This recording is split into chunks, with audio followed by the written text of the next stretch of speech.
Pavi Caretaker. Please speak about your movie. ആദരണീയരായ Josh sir, മണി sir, ഗുരുസ്ഥാനീയരായിട്ടുള്ള ഒത്തിരി പേരുണ്ട് ഈ വേദി.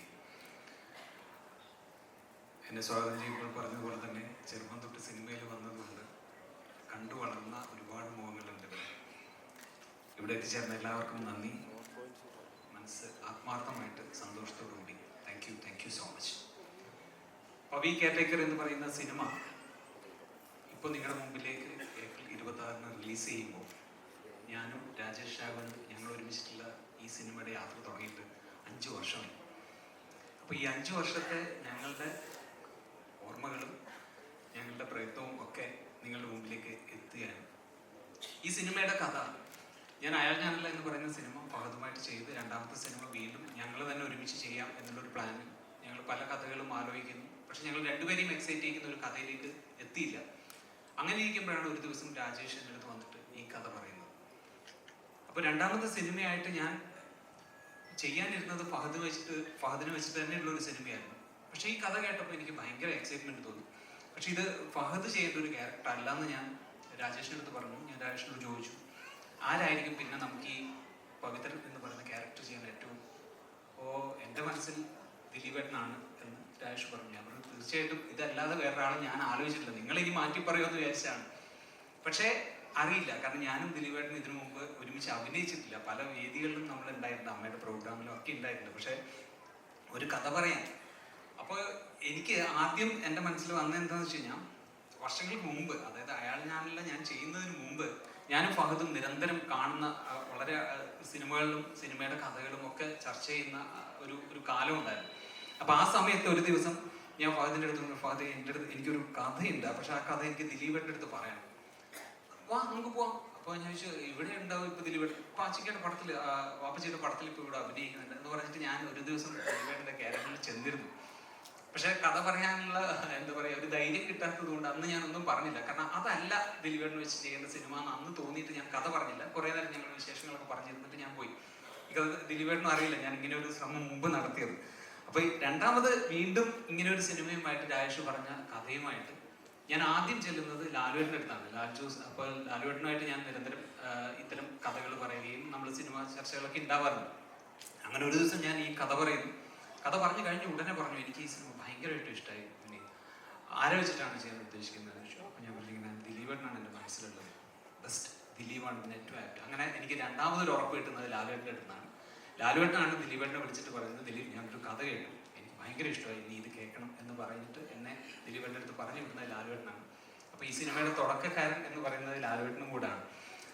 അവിടുന്ന് ഞാൻ കഥ പറഞ്ഞ അന്ന് തന്നെ ദിലീപേട്ടൻ രണ്ടാമതൊന്നും ആലോചിച്ചില്ല. എൻ്റെ അടുത്ത് ചോദിച്ചു, ഈ സിനിമ ആരെ പ്രൊഡ്യൂസ് ചെയ്യുന്നതെന്ന് ചോദിച്ചു. ഞാൻ പറഞ്ഞു, അത് ഞാൻ ആലോചിച്ചില്ല. വേറെ ആലോചിക്കണ്ട, ഞാൻ തന്നെയാണ് ഇത് പ്രൊഡ്യൂസ് ചെയ്യുന്നത് എന്ന് പറഞ്ഞു. അപ്പോൾ എനിക്ക് കിട്ടിയൊരു ഉറപ്പ്, അവിടുന്ന് ഉണ്ടായ ഒരു കോൺഫിഡൻസ് ഉണ്ടല്ലോ, അതാണ് ഈ സിനിമ ഈ ദൂരത്തേക്ക് നമ്മളെ കൊണ്ടെത്തിച്ചത് എന്ന് ഞാൻ വിശ്വസിക്കുന്നു.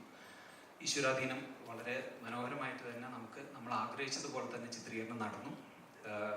പല പ്രതിബന്ധങ്ങളും അതിൻ്റെ ഇടയിൽ സംഭവിച്ചിരുന്നു. കാരണം ഞങ്ങളിത് കുറച്ച് നാളുകൾക്ക് മുമ്പ് ഷൂട്ട് ചെയ്യാനിരുന്നതാണ്. അപ്പോൾ കോവിഡ് വരുന്നു, അങ്ങനെ പല കാരണങ്ങളുണ്ടായി. അങ്ങനെയാണ് എൻ്റെ രണ്ടാമത്തെ സിനിമയായിട്ട് ഡിയർ ഫ്രണ്ട് സംഭവിക്കുന്നത്. ഷൈജു കാലത്തും സംയുക്താകരും ഒക്കെ നമ്മളൊരു കഥ ആലോചിക്കുന്നു. അങ്ങനെ ടൊവിനോനെ വെച്ചിട്ട് ഡിയർ ഫ്രണ്ട് എന്ന് പറയുന്ന സിനിമ ചെയ്യുന്നു.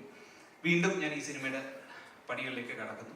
ഇത്രയും കാലഘട്ടം, അല്ലെങ്കിൽ 2019 ഞങ്ങൾ എഴുതി തുടങ്ങിയിട്ട് 2024 ഇറങ്ങുന്ന സമയത്ത്, 2024 ഈ പടം ഇറങ്ങുന്ന സമയത്ത് ഇതിൻ്റെ ഏറ്റവും രസകരമായിട്ടുള്ള ഒരു കാര്യം, രാജേഷ് എൻ്റെ അടുത്ത് ഈ കഥ പറഞ്ഞതിന് ശേഷം ഞാൻ രാജേഷിനോട് ചോദിച്ചു, രാജേഷ് ഇത് എഴുതാൻ എത്ര സമയം എടുക്കണം?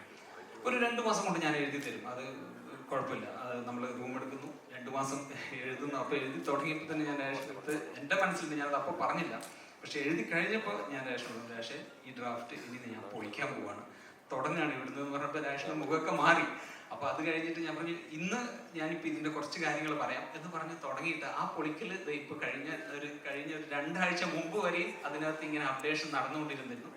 അപ്പോൾ ഏറ്റവും അതിൻ്റെ എന്താ പറയുക, എല്ലാ രീതിയിലും അതിൻ്റെ ഒരു എസെൻസ് കൊണ്ടുവരാൻ വേണ്ടി ഞങ്ങളുടെ ഭാഗത്ത് എല്ലാം ശ്രമം ഉണ്ടായിട്ട് ഇതെല്ലാം കഴിഞ്ഞ് ദിലീപേട്ടൻ ഈ സിനിമയിലേക്ക് വന്നപ്പോൾ തൊട്ട് ഞാൻ വളരെ ആത്മാർത്ഥമായിട്ട് ഞാൻ പറയുന്ന ഒരു കാര്യം, ദിലീപേട്ടൻ പലപ്പോഴും വിശ്വസിക്കുന്നത് ദിലീപേട്ടൻ്റെ ഭാഗ്യം കൊണ്ടാണ്, അല്ലെങ്കിൽ എന്താ പറയുക, ദൈവാധീനം കൊണ്ട് മാത്രമാണ് ദിലീപേട്ടൻ ഈ നിലയിൽ എത്തിയെന്ന് വിശ്വസിക്കുന്നു. പക്ഷെ കൂടെ പ്രവർത്തിച്ച ഒരാളെന്ന് ഞാൻ പറയാം. അത്രയും കഠിനാധ്വാനം ചെയ്യുന്ന അല്ലെങ്കിൽ നമുക്ക് ഫോളോ ചെയ്യാൻ പറ്റുന്ന വേറൊരു നടനില്ല. ഒരു സിനിമയ്ക്ക് വേണ്ടി സത്യം പറഞ്ഞ ഇന്നലെ രാത്രി വരെയും ഇതിന്റെ VFXന്റെ ഡീറ്റെയിലിങ്ങുമായിട്ട് അദ്ദേഹം 12 മണി കഴിഞ്ഞിട്ടും എന്നെ വിളിച്ച് സംസാരിക്കുകയും അദ്ദേഹം സ്റ്റുഡിയോയിൽ പോവുകയും അത് കഴിഞ്ഞ് ഷൂട്ടിങ്ങിന് പോവുകയും ഞങ്ങൾ ഫസ്റ്റ് സ്ക്രിപ്റ്റ് എഴുതിയിട്ട് ഇത് വായിക്കാൻ ചെല്ലുന്നത് വേറൊരു സിനിമയുടെ ലൊക്കേഷനിലായിരുന്നു. അന്ന് രാത്രി 10:30 ഷൂട്ടിംഗ് കഴിഞ്ഞ് വന്ന് അത് കഴിഞ്ഞ് ജിമ്മിൽ പോയി 11:30 വന്ന് അപ്പോൾ അന്നത്തെ ഷൂട്ട് ചെയ്ത് എഡിറ്റ് കാണാൻ പോയി. അങ്ങനെ 12:30 ഞങ്ങൾ സ്ക്രിപ്റ്റ് വായന തുടങ്ങി പുലർച്ചെ 3:30 വരെ വായിച്ച് പിറ്റേന്ന് രാവിലെ ഷൂട്ടിന് പോയ മനുഷ്യനാണ്. അപ്പോൾ ഈ അധ്വാനം ആണ് അദ്ദേഹത്തിന് ഈ ഇവിടെ എത്തിച്ചിരിക്കുന്നത്. ഇത് ഇപ്പോഴത്തെ തലമുറയിലുള്ള എല്ലാവർക്കും അത് ഒരു വലിയൊരു പാഠമാണ്, അല്ലെങ്കിൽ ഒരു പാഠപുസ്തകമാണ് ദിലീപേട്ടൻ എന്നുള്ളത്. അദ്ദേഹത്തിന്റെ ഈ കഠിനാധ്വാനം അതാണ് അദ്ദേഹത്തെ ഇവിടെ എത്തിച്ചത്. കൂടെ വർക്ക് ചെയ്തപ്പോൾ ഞാൻ പറഞ്ഞില്ലേ, അദ്ദേഹത്തിന് കൂടെ വർക്ക് ചെയ്യാൻ സാധിച്ചപ്പോൾ എനിക്ക് കിട്ടിയ ഏറ്റവും വലിയ പോസിറ്റീവ് എനർജിയും അത് തന്നെയാണ്.